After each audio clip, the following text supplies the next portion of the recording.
Right, we are reconvening here as a board for a public hearing on our budget for the fiscal year 2021, 2022. And as a part of this hearing, we call for any public comment on the budget.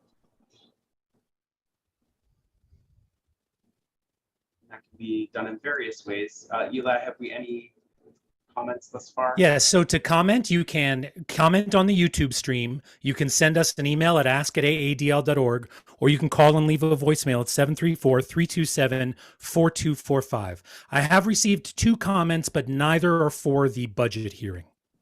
Great, so we'll hold those until later in the meeting or until the regular meeting resumes. Yes. Great. All right. Well, thusly concludes our budget hearing. There are no further public comments. And now we will reconvene for our regular meeting. That begins with attendance. I have taken attendance. Thanks, Eli. All right. Can I have a motion to approve the agenda? So moved. Seconded. Green. Thank you, Dharma. Is there any discussion? No discussion. We will have a roll call vote to approve the agenda. Okay, Trustee Ackman, Yes. Trustee Kleinman, Yes. Trustee Leha, Yes. Trustee Moore, Yes. Trustee Solomon, Yes. Trustee Trudeau, Yes. Trustee Vanderbroek.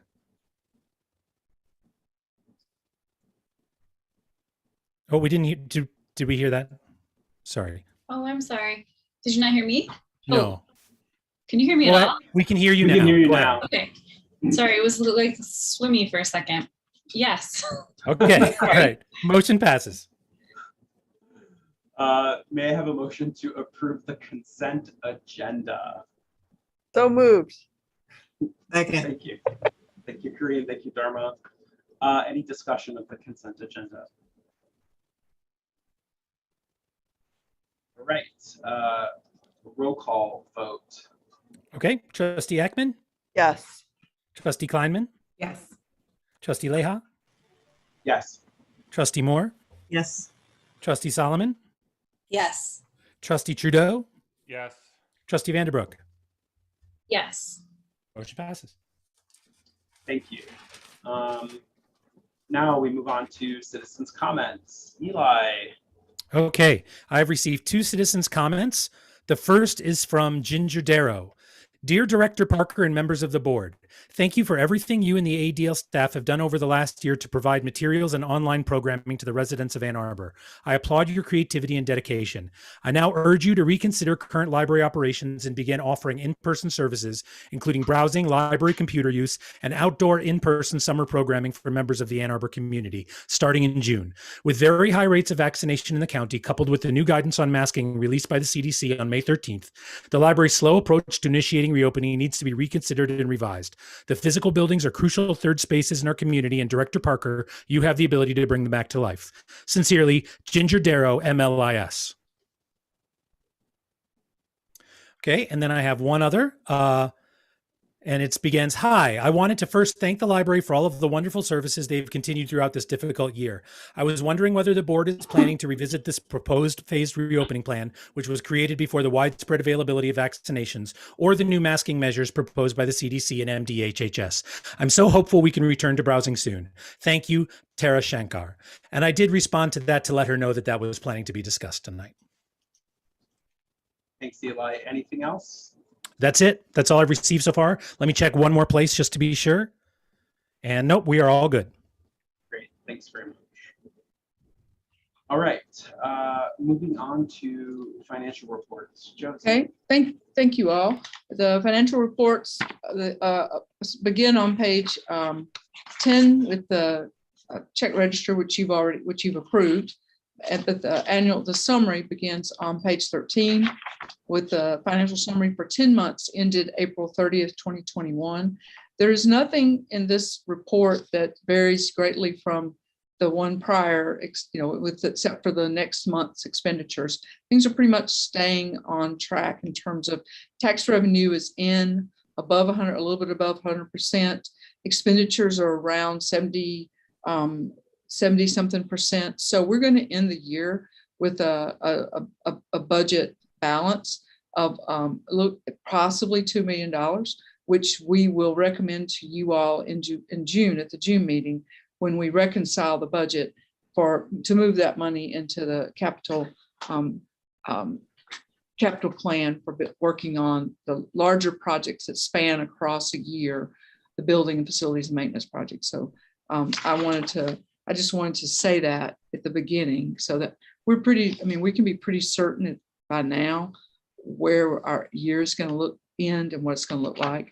And you can see in those areas of the budget where there's a lot of money left, where those areas where we couldn't act. Programming primarily is a big, huge one. So we do expect, and we'll talk about that a little bit later, to be more active in those aspects of library services this year. So the budget we proposing to you this evening looks very like the budget we're ending with this year. So I wanted to just make sure that you saw not a lot of change from April, but pretty much tracking in the way we've expected it to, and how we expect to bring you budget reconciliations for the money that we were not able to use for the next year. So if there are any questions about any aspect of this past month's budget, I'm happy to answer them, but it's not different from what we expected and what you all expected. Anyone from the Finance Committee wanted to bring something forward or ask a question that related to the budget, I'm happy to talk about it.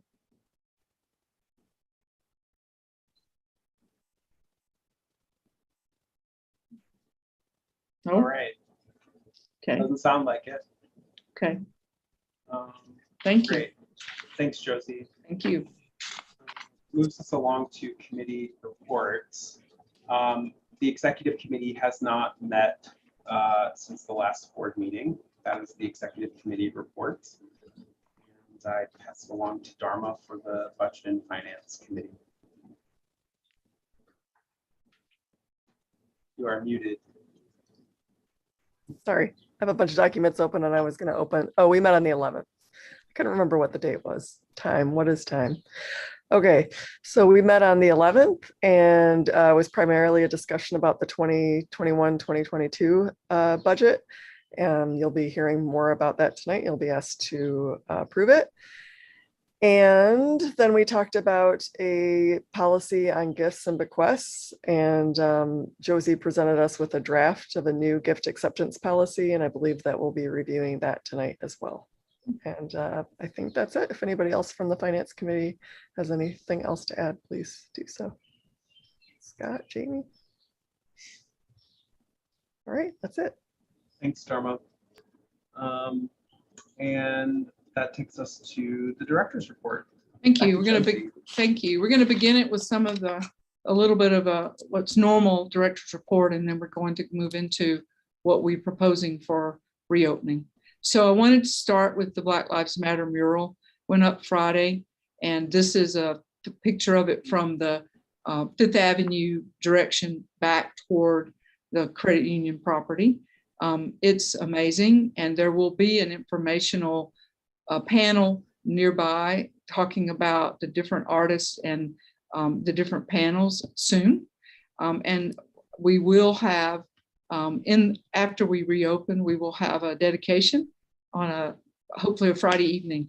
And so that we can invite the artists and the public out to meet and celebrate this result of the call for artists that we did last year.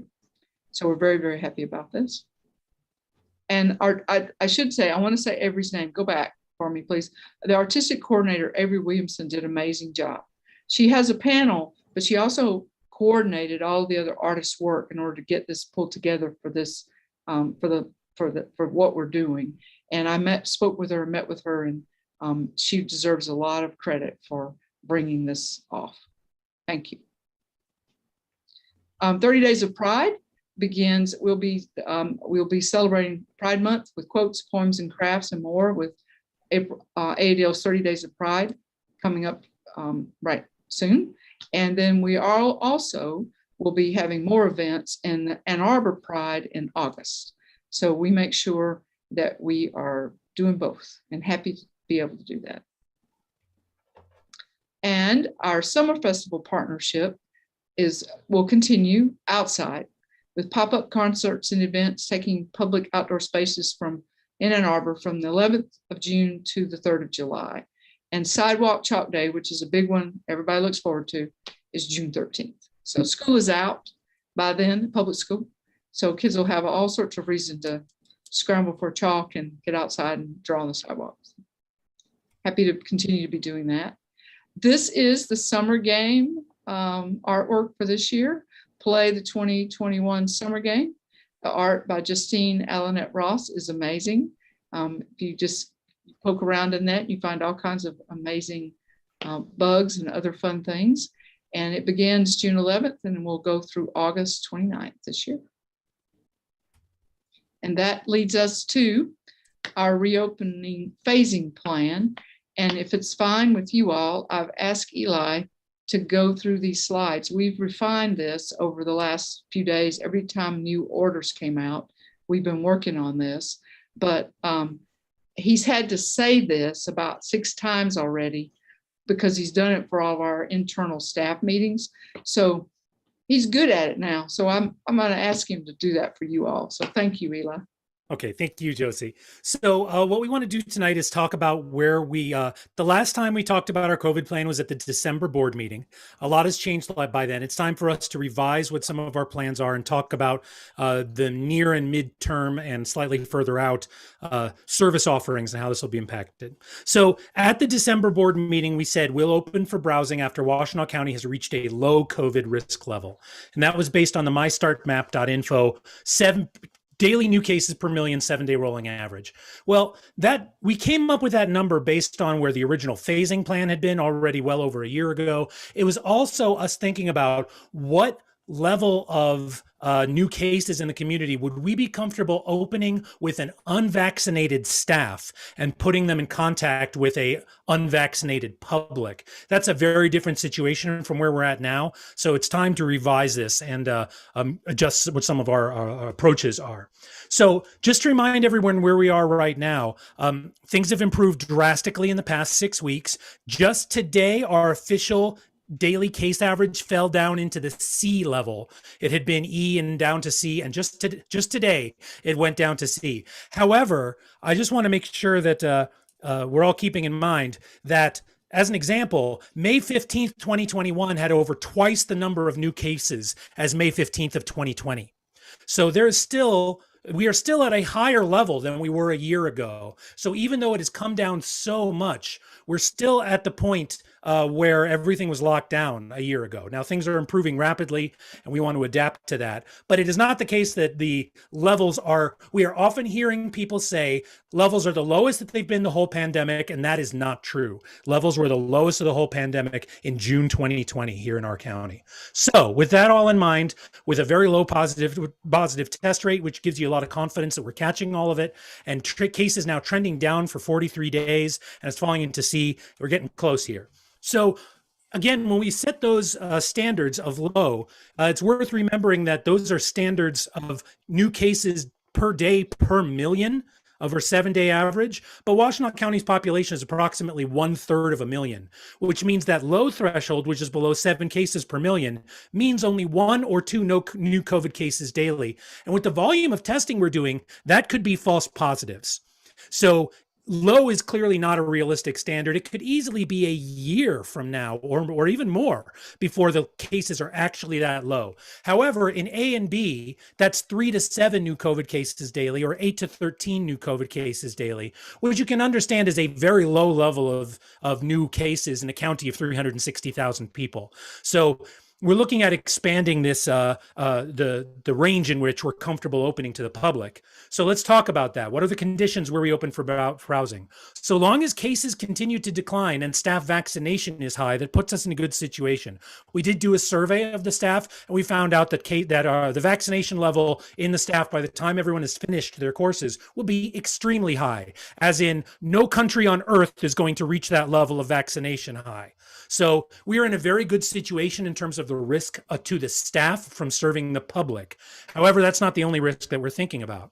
We also wanted to be sure that we could plan for as full of a reopening as possible. When we were originally thinking about what reopening might look like, we were looking at a lot of services that might be restrained or reduced. At one point, we were thinking, well, when we reopen, we can't have any chairs, all kinds of things like that. So where the current situation allows us to go is to plan for a full reopening with few restrictions and most services restored. So it's really very much like the library that closed on March 13th of 2020, and less like what we've been operating for the past year.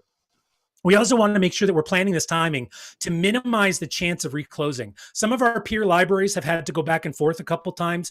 One of the things about our vestibule service model is it can't be instantly transitioned into or out of, both in terms of patrons' requests, but also in terms of the physical space. So for us to rebuild the vestibules after we take them down is a time-consuming thing. So we're looking to put this at a time when the likelihood of needing to close again is extremely low. Staffing up and training is already in progress. Well, nobody, there were no layoffs or cuts or anything like that to our staff in the past hour. Of course, we've had attrition, and we haven't hired hardly at all to replace most frontline positions. The book pros, we've replaced many book pros over the course of the year, and we've just started hiring desk clerks. So we are staffing up and getting training going already. With all that said, our target reopening date, unless cases begin to increase, is Monday, July 12th. That's just a few days after the mask mandates are expected to be listed on July 1st. That gives us time for all of the changes that are happening now to see if there's any change to the public health metrics in the community, and allows us an excellent chance of not having to worry about rolling back after we've opened on that date. So Monday, July 12th is our targeted opening date, unless cases begin to significantly increase between now and then. So what will be available when AADL reopens? We are planning all seating available, the soft seating, the study seating, everything that we had before being back out. The bathrooms open, of course, all collections available for browsing. All of our meeting and study rooms will be open. Originally, we were thinking that we would not be able to offer that at opening. We're now comfortable offering that at opening, but only first come, first served, with no limits during the day, so that we're not getting into booking those rooms yet. It'll just be first come, first served, that they are available to be used. We are likely to not have the kids' toys out. We're very mindful of the fact that a majority of the people who use the library intensely during the summer are not eligible to be vaccinated yet because they're under 12 years old. So we really want to make sure that we are not creating amazing experiences inside the library for the families that aren't yet comfortable bringing their children into the library. For the families that are comfortable, we want to make sure that we have service offerings for them too. But we want to make sure that we are threading the needle on the different services that are available. We will not have any indoor events this summer. That's what our current plan is. But we will be able to open with public computing and printing at normal capacity with no limits. Our software already makes sure that people don't get seated next to each other. And we have the option of blocking out the stations on either side of a patron if they ask us to be sure that no one is seated next to them. So we have that as an option. We'll see how it goes. It's also very difficult for us to predict how the demand for public computing has changed over the past year. And also in the presence of our printing system, we know that a lot of our printing system will continue. We know a lot of patrons use the computer primarily to print something out. So it may be that some of that demand has changed by the existence of that service. And then the other thing is no new occupancy limits, no limits on duration, no limits on number of people in the building. At the moment, there remains a 50% capacity limit, but our buildings are sized at which we don't ever get close to 50% of the fire rated capacity in any of our buildings, except when we're having a huge event. That's the only time we really get close to that capacity. So the current capacity limits are not really an issue for us at the library on normal days. So as far as masks and signage go, the current MDHHS guidelines require a good faith effort to let non-exempt patrons know that masks are required. Exempt from masking means people who are fully vaccinated, people have medical reasons they can't wear a mask, people who are swimming, eating, or drinking, people who are under 2. Not all of those apply to us, but some of them do. So we want to make sure this is what the sign says now. These are on all the doors at all of our locations. And just says, please wear a mask inside the library unless you are exempt. Okay, so we're not getting into who's exempt and who's not exempt. The staff has been advised that we are no longer asking patrons anything about their masks. It's between the patrons and their own understanding of the rules, whether or not they're wearing a mask. So we just have these signs on the doors to make it clear, to show a good faith effort that we are asking people who do not meet the exemptions to still wear masks inside the library for now. This is our sign until further regulatory changes happen. And we will revisit what is needed and appropriate for reopening in July when we see what all the circumstances are like, if there's any new regulations between now and then, and if anything else has changed. So for our transition to browsing service, we do need some time to make that transition. So the last day for pickup appointments, if all this holds true, is Wednesday, July 7th will be the last day for pickup appointments. We will not be offering pickup appointments as a service after we reopen. That's a vestibule-oriented service. We will still use that system for locker pickups, but the hold shelf will go back to the way that it always was. All locations will be completely closed for conversion from Friday, July 9th through Sunday, July 11th. So that gives us that chance to take down the vestibules, rearrange things, get the desks ready as such. Shelf service and printouts and summer game bags will resume on July 12th. So again, that's to say that shelf service and printouts are continuing. We have no plans to discontinue either of those services. They have broad value beyond the pandemic. We're looking forward to continuing to expand and grow those services and beginning to even market them more than we have. The vestibules, meaning the forts of bookshelves that are built around the entrances, will be removed. The hold shelf and the self-checkout return the way that people are always been accustomed to it. The self-checkout stations, the hold shelf where you have 1 week to come in and pick out your item. You have to check it out when you pick it up. We anticipate that being a big adjustment for patrons who've been using the vestibules heavily, the notion of actually having to check out your materials before you leave the building again. But that'll be changing in that direction. And our plan for initial hours is to stick with our vestibule hours at first. That's noon to 8 p.m., 7 days a week, with a plan to return to regular hours by September. That's to make sure that we have enough staffing to cover all of our service points as we're getting through that transition and seeing how demand has changed. It's also very helpful because normal library hours can be confusing because they're different per location, they're different per days of the week. And during this confusing period, we want to stick with 1 hour. So it's an easy message when people ask what the library's open. And then as we get back through a few weeks of this, we'll be looking at getting back to our regular hours as they were before the pandemic by September. And then just one last note for those of you that are Westgate users is there will not be pre-opening access through Sweetwater's until we resume normal hours. So previously, like when Sweetwater's was open and they would open before the library, you could actually go into the library proper by entering through Sweetwater's. We never had a problem with that, but it's not something that we want to make possible at first. Once we resume regular hours, we will allow entry to the library before it opens through Sweetwater's. Okay, and then just a few quick words about events and programs. As we said, no indoor events this summer. There will be outdoor events in partnership with the Summer Festival and others. Indoor events, we expect to resume indoor events in September. Also, room bookings, rental exhibits, and partner bookings, like when we partner with other organizations in town for them to use our space for non-library events, like, for example, the ESL discussion groups, the GED classes. Those aren't library events. They are things that we offer space to other organizations. So those will all resume in September. And we anticipate being back to our pre-COVID event levels around January 22. We've been telling our staff we are not expecting to hit the ground running in terms of volume of programs. You know, we were routinely doing 80, 90, 100 programs per week before. So it's going to take us some time to spin back up to that rate and also take some time for our audience to come back as well. Summer game this summer will be more normal, but not completely normal. Again, in recognition of the fact that that under 12s will not be vaccinated this summer, there will be no game codes inside the buildings because we don't want anyone to feel like they have to come inside the buildings to play the summer game.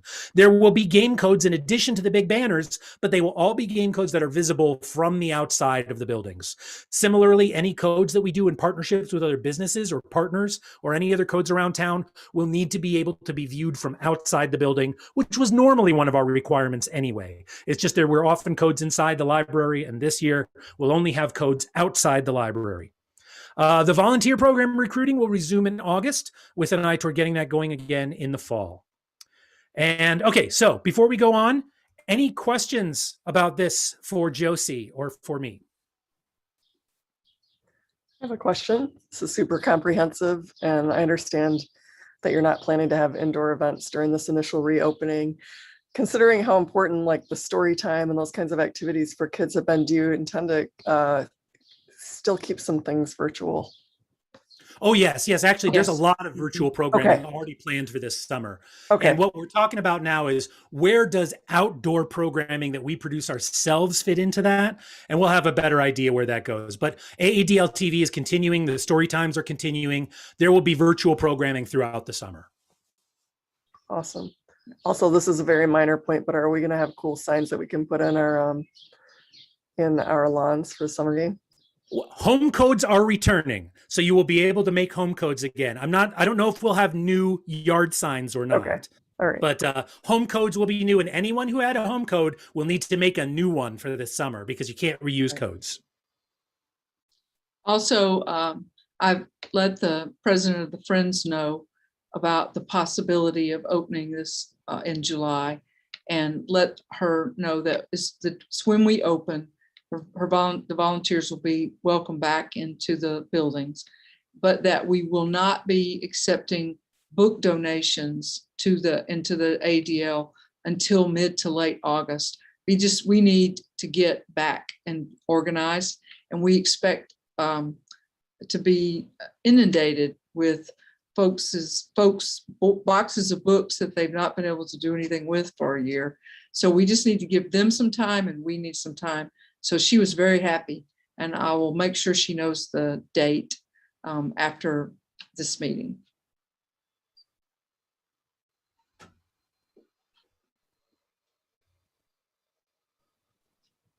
I'm just very excited about this. I've had a lot of people asking me, just, neighbors and friends. So I'm just really excited. And as a board member, can I still get the code for making a public comment at the board meeting? I have to say we've never been asked that question, but I think we can arrange it. I'm going to let Eli answer that question. That's fine. I think I once gave myself that code. Because that's like it's a big one. So it is a big one. Yeah, it's a big one. And I'll have a code too. And we're planning a way for people to get my code from not having to come inside. So that should be fun. I'm not going to give it away tonight, but we'll get there. Yeah. This is really, great work in terms of like thinking through yet another iteration of what reopening might look like. And it's, this all seems to be happening a lot more quickly than we might have thought. So that's exciting. Yeah. And also I'm sure a little hair raising in terms of getting everything, ready for the public to see it and interact with again. I'd also, I don't think we've discussed, but I'm curious to know what the status of our ability to meet remotely is after July 1st. Do we know yet? So the county would have to rescind its order allowing that, and they haven't. Okay. It's possible they will once. Now the new rules came from the state today.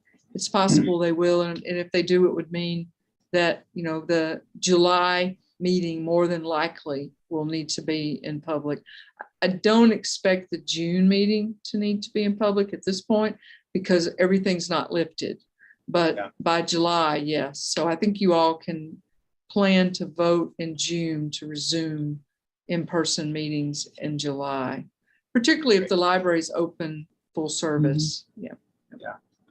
Great. I'm glad you asked that, Jim. I had thought about that today, but forgotten to mention it. So.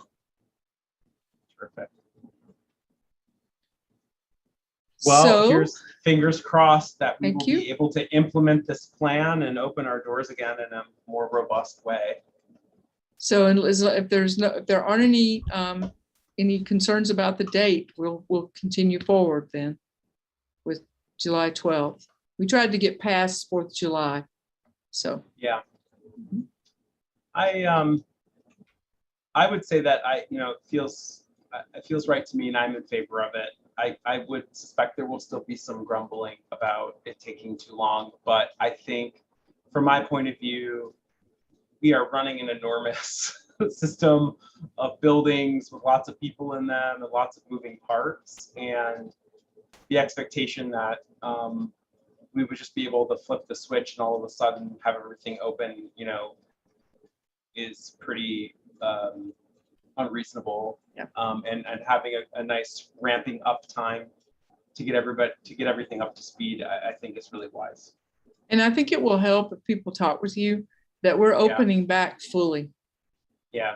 What they could do when we closed almost entirely, they can do on July 12th. So, Great. Well, and Seems like Josie, it'll be- sorry. sorry. No, go ahead. Oh, I just was gonna say, one of the things that you said, I think it was, I don't remember, in one of the last meetings, was that when we open our doors, you want to be able to open our doors to everybody. Mhm. And that has really stuck with me. And that's something that I've been talking to constituents about, neighbors and friends, of saying like, the Ann Arbor system is a more complicated system than some of the neighboring libraries. yes. Yeah. And I feel like this is a good plan for that question of equity.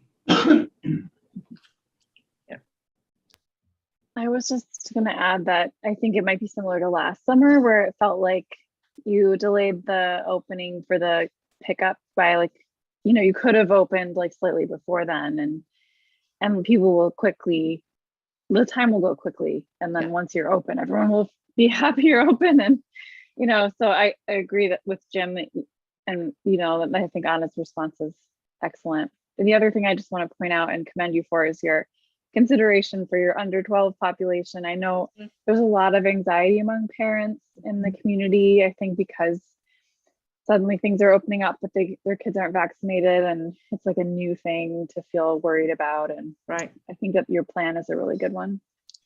Just Well, today, the county public health department just today made a statement that included that places where there is particular mixing between vaccinated and unvaccinated populations may require special care as times go forward. And boy, is that ever us. Yes. It's just like we may be the only place where there's frequent contact between some highly vaccinated and completely unvaccinated populations. So we're very aware of that as we proceed through this. So we can move on. If the director's report, there's just a little bit left. We have a photo for you of the renovation updates. This is the screen in the laboratorium. It'll be up and ready to go when library opens for everyone to come in and see. And so we're looking forward to getting that activated. And this is a photo from the new youth department restrooms. And so we're so excited about this. And this is designed for the people who are supposed to be in there using it.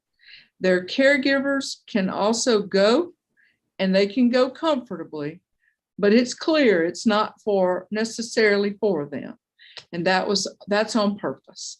So it's bright, it's cheerful, it's in the same place that it was, but two different sides, and it's gender neutral, and the signage will make sure it says, and it's handicapped accessible. So we're very happy. This will be all finished before when we open, when everyone comes back in. I think you'll be very happy about this. That was a very needed renovation. And that is my director's report for this evening. Thank you. Great. All right. I believe that moves us on to old business. Returning to the resolution to extend the space use agreement with the Friends of the Ann Arbor District Library. Can I get a motion to approve this resolution? So moved. Seconded. Great. Which takes us to discussion. And Jim, do you want us to read it? yes, I'm parsing through my document. Who would like to read? Okay. Page 26, I believe, or 28 of the PDF.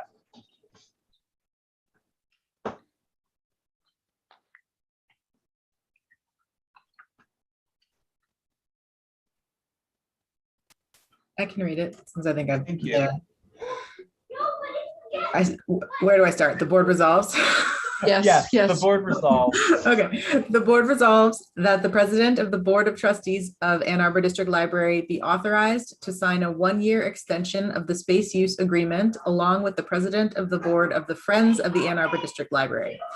2, that all resolutions and parts of resolutions that conflict with the provisions of this resolution are rescinded.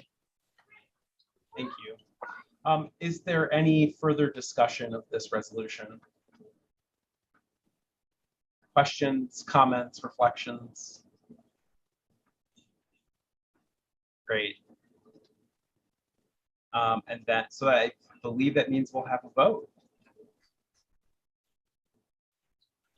And it's roll call, Eli. Yep. Okay, Trustee Ekman, Yes. Trustee Kleinman, Yes. Trustee Leha, Yes. Trustee Moore, Yes. Trustee Solomon, Yes. Trustee Trudeau, Yes. Trustee Vanderbroek. Yes. Motion passes.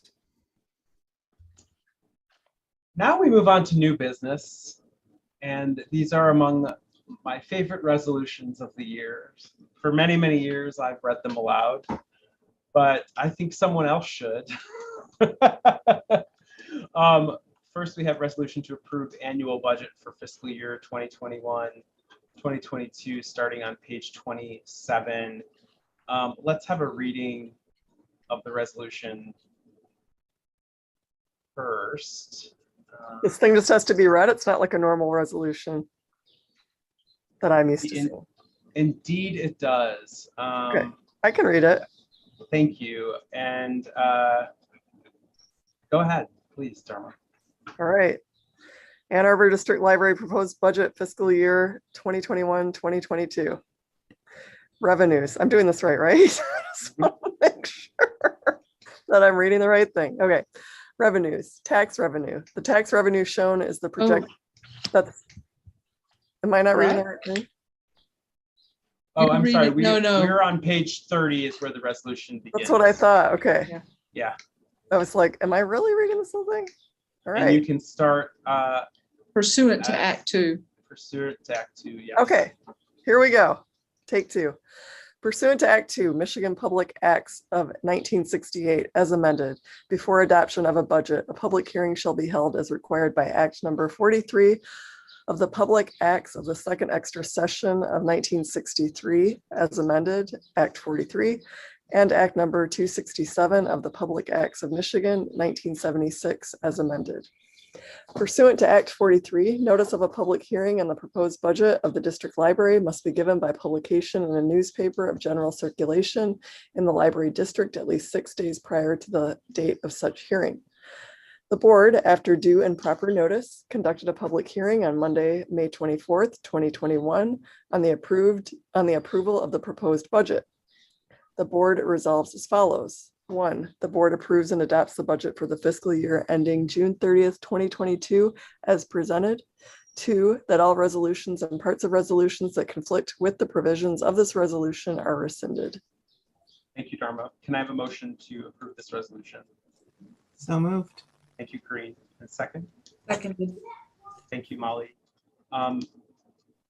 Any discussion? And that Further takes you comment? back to page 27 of your PDF. Yes. If you have questions about the aspects of the budget. So and you will vote on this millage in the next step, the 1.8334. That is the maximum amount allowed due to the Headley amendment for this coming year. So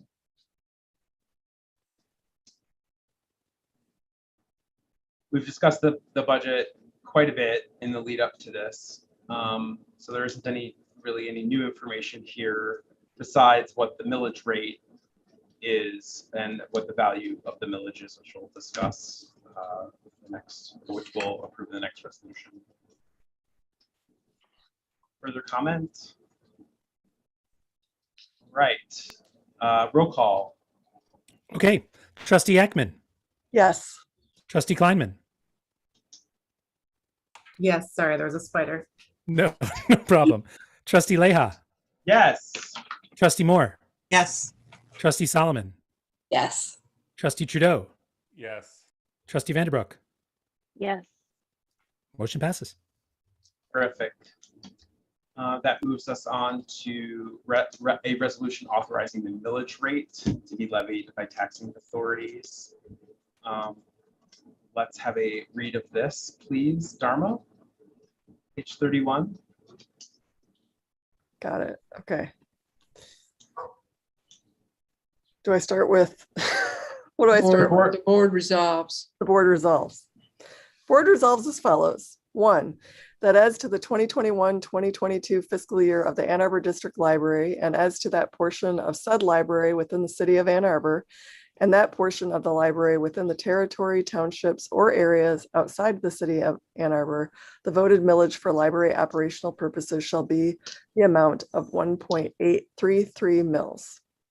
2, that the foregoing amounts are levied by the Ann Arbor District Library and the Secretary of the Board of Trustees is authorized and directed to report the same as the library tax levy to the proper assessing officer of the appropriate agencies, and the Secretary may provide copies of this resolution when requested by any appropriate agency. 3, that the amounts certified are essential for the fiscal year of the Ann Arbor District Library commencing July 1st, 2021, except as subsequently altered or amended by appropriate certification. 4, that a certified copy of this resolution may be issued as though the original with the certification provided. 5, that all resolutions and parts of resolutions that conflict with the provisions of this resolution are rescinded. Great. May I have a motion to approve? So moved. Thank you. Great. Seconded. Thank you. Is that Molly? Yes, okay. Discussion regarding the millage, questions?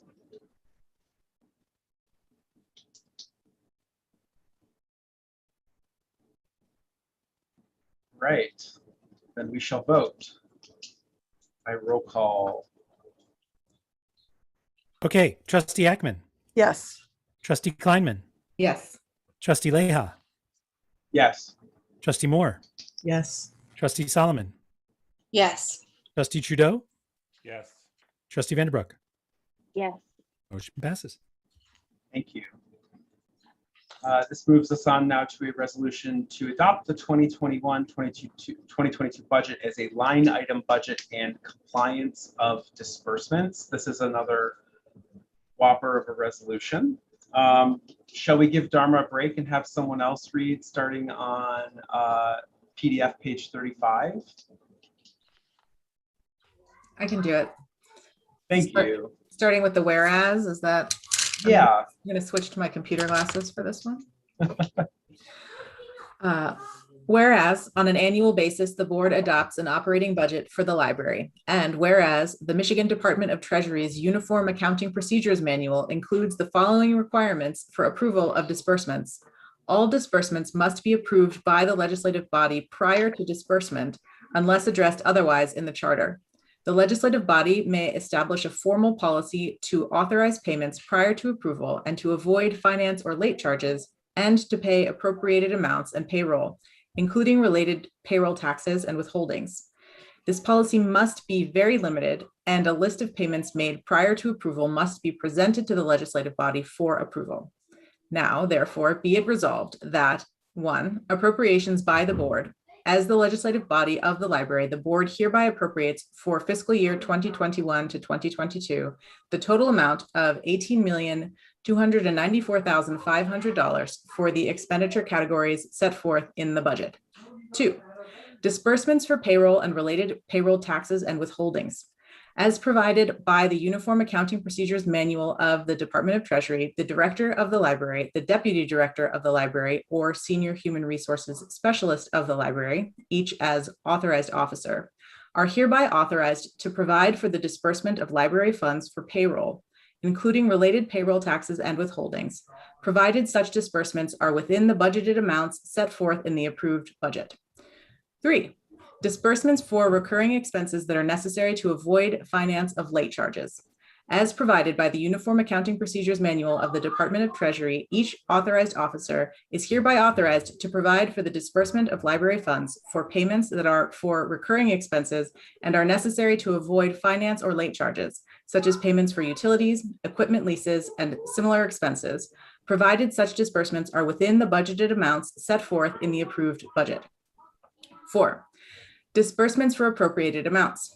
As provided by the Uniform Accounting Procedures Manual of the Department of Treasury, each authorized officer is hereby authorized to provide for the disbursement of library funds for expenditures that have been previously appropriated by the board pursuant to paragraph number 1 of this resolution, provided such disbursements are within the budgeted amounts set forth in the approved budget. 5. Presentation of disbursements to the library board. All disbursements made pursuant to the authority of this resolution must be presented to the library board for approval at a subsequent board meeting. 6. Limitation of disbursements to $33,000. Notwithstanding any provision to the contrary in this resolution, no authorized officer shall be allowed to approve any single expenditure in excess of $33,000 unless that expenditure has been previously approved in a resolution by the library board or in an agreement authorized by the library board. 7. Requirement for dual signatures. Nothing in this resolution shall be construed as modifying the current library board policy that requires 2 authorized signatures on all checks, excluding payroll checks, in the amount of $2,500 or more. 8. Prior resolutions. All resolutions and parts of resolutions insofar as they conflict with the provisions of this resolution are hereby rescinded. Thank you very, very much. Can I have a motion to approve this resolution? So moved. Thank you, Kareem. Seconded. Thank you, Dharma. Questions, comments, or discussion?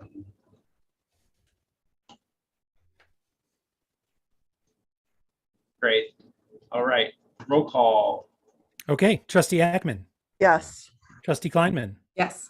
Trustee Leha, Yes. Trustee Moore, Yes. Trustee Solomon, Yes. Trustee Trudeau. Oh, I think we missed that. Yes. Okay, Trustee Vanderbrook. Yes. Okay, motion passes. Terrific.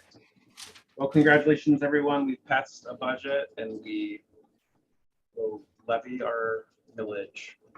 Right. Thank you. All right. That moves us on to the policy for gift acceptance for the library, which has been in review with the Budget and Finance Committee. This is an item of discussion this evening and gives everyone a chance to review the suggested revisions before we would vote on a policy change, which would likely happen next month. Who wants to kick off the conversation on this one? I guess I would just say, I don't know if we refer to the original on this document. I don't see it. It's very, very short. Josie shared it with us in the. It's in the ephemera package. It's in the ephemera package. Mhm. Okay. So if I recall correctly, it was maybe like 4 lines. Yes, it's very short. So this is very, very much expanded. And I think, does this also include the pledge agreement or is that a separate? That was in the ephemera package Okay. because the pledge agreement is not policy. Okay. It's a procedural document that we'd use for individual pledges or individual gifts, and so it could change. If it's a policy, then it can't change. So you want it to be able to reflect the agreement that you're bringing within the gift itself. So Okay. gift policy determines what type of gifts are acceptable under what conditions. And the pledge agreement is about when, how, that sort of thing. And as a form of context, I specifically asked as president that we review this policy, which had not been reviewed in some time, to make sure that it was up to date and essentially protected our interests as a board in terms of the kinds of gifts that we can and cannot accept, and spell it out in terms of how they are managed and received, which is why we've ended up now with a longer statement in terms of our gift policy, which also addresses conflicts of interest and other eventualities. And I worked with document attorney Tony Frasca to develop this, and this is very standard for an organization of our size and our type.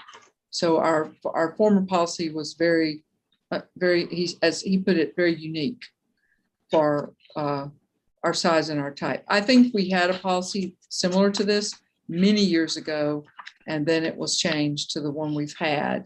And so I'm grateful for his work, and we talked this through, because I did not want to have happen. I did not want the gifts that come in every year for $25 or $50 or $100 in memory or honor of someone to not be acceptable within this policy, because they're often for the collection. Fiction novels because my father loved fiction, or poetry because my aunt loved poetry, or children's books because someone has had a tragedy and lost a child. And so we wanted to be able to take those gifts, and this policy allows for that. So it's not only about huge gifts, it's about the most of the ones we receive. So we have that discretion still. I also really appreciated that it spelled out the kinds of considerations that we make when accepting gifts, because there are some that we really just don't have the capacity. Like I think an example was plants. Yeah. And yes. So I think that this just spells out in a lot more detail the kinds of things that we accept and the considerations that we think about when we think about accepting the gifts. Yeah, speaking as someone who receives gifts in my day job, it's really nice to have something that's like super explicit to point to people. Like once you get to this point of the discussion, instead of having the original agreement is so short and can be interpreted so many different ways, and it's nice to be able to say, this is my answer, and then if you want to read more about it, this kind of gives like a lot more context, and it's concrete, and like the board's behind it and all of that. Yeah, and as I understand it too, the pledge form that you all were talking about is an accompanying document that helps us actually manage this policy. Is that correct? I'm sorry, Jim. I had to shut my office door because the vacuum cleaners were beginning to run, so I had to do something about that. I did not hear. That's okay. I'm listening to the, a very noisy air conditioner outside my window. So I did not hear the question. Oh, I just said, and the pledge form is essentially there to be used as a way to support the policy. Correct. That's correct. It doesn't give the library director any authority outside of this policy. It's just more of a, it's a form, it's like a boilerplate form to be used to put in writing what the intent is, and to the extent possible, the timing of a pledge received and that sort of thing. It also, I think it's the policy that says that $25,000, yes, must be anything for $25,000 or higher must be reviewed by the board. That is a discretionary number, and I think the finance committee was comfortable with it, but it could be whatever you determined. And when I talked to him, I just wanted him to understand that sometimes we receive $5,000 sometimes, not often, but it's rare that it's more than 10. It's been very rare. So it could be lower and I think it would be fine, but 25,000 seems to be a number that is most common. So I would tell you anyway, if something was coming our way, or possibly coming our way, that was significant. Terrific. We talked about in finance committee that number being kind of representative of there being some sort of line where if something fell through with the gift or if something happened, like, the library has the ability to, to say yes to something, but then, it'll all work out below a certain amount. Yeah. But there's sort of a space where you might have expectations starting to build based on a larger gift, that it seems like it starts to be where the board would want to be involved and, kind of I agree talking it through. completely. Yeah. So you have this policy in front of you to review, and we will revisit this again at the next meeting for further discussion and potentially to adopt it as formal proposal or a policy by vote. So if there are any other questions that you have, comments and whatnot, do feel free to talk to members of the Budget and Finance Committee who've been working on this, or ask Josie to provide any additional context, and then we'll be back to discuss it again and vote on the policy next month. All right. Do you believe that is our last bit of new business, except to hear a motion to vote for closed session, to have closed session at the June 28th, 2021. See, I can't even talk at this point in the day. We need a motion to have a closed session at the June 28th, 2021 regular board meeting for director's evaluation and discussion of real estate. I move that we have, oh, I'm sorry, Corinne, go for it. Oh, Jamie, please do. I move that we have closed session at the June 28th, 2021 regular board meeting for the director's evaluation and discussion of real estate. Second. Thank you, Corinne. Any discussion? This is despite it's my husband's birthday that night. Oh. So everyone, you can just say happy birthday. I'm thinking actually, Josie, we completed your evaluation process today, and I don't know if we need to carve out additional time for that. It allows you to if you decide to If we in the need to, meantime. yeah, Mhm. okay, And you And I couldn't do meant it that otherwise. as a joke. yeah. In case we change our minds, or there are any loose ends to tie up. But we will be, for the public record, we will be reporting on the director's evaluation in the June meeting. And all right, well, if there's no further discussion, let's have a roll call vote. Okay, Trustee Ackman, Yes. Trustee Kleinman, Yes. Trustee Leha, Yes. Trustee Moore, Yes. Trustee Solomon, Yes. Trustee Trudeau, Yes. Trustee Vanderbroek. Yes. Motion passes. Terrific. Great. Have we any new citizens' comments? Let me check all the places. Just a moment. No, and no, and no. Great. Well, nice work, everyone. I'm going on vacation starting Wednesday morning. It's a delight to be with all of you today. I hope that you have a happy, healthy Memorial Weekend, which is the official kickoff of the summer season. And we will see you all next month. Meeting is adjourned. Thanks. Bye. Bye. Thank you. Bye. Hi, everyone.